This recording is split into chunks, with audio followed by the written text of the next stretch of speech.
speaking as an osteopath, I can't recall when I've seen hamstring injuries in anyone who's not a sportsman, but you've got more experience of that than I have.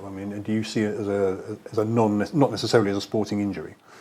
I think you're right that primarily it is a sporting injury. Of course, hamstring strains tend to occur under significant load, and that's because the hamstrings take a significant amount of load, especially when we're sprinting and when we're kicking as well. What about all those stretching things that people do? Whether it's yoga or Pilates or just general stretching. That is another injury mechanism for sure, and actually they often seem to be worse injuries. Yeah. So ballet dancers often get hamstring injuries from overstretching.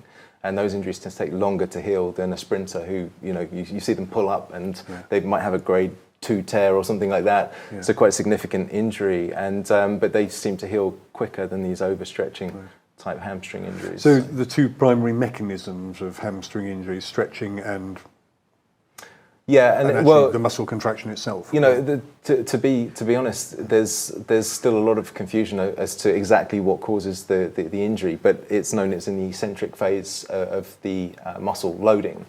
Some people say at the end of the swing phase, and in fact there's a paper which says hamstring injury occurs in the last portion of the swing phase of gait. How do they know? Because they're using slow motion footage and kinematic analysis and so on. And then within a year there was a paper which came out which was saying exactly the opposite, saying that hamstring strain occurs in the load phasing of gait.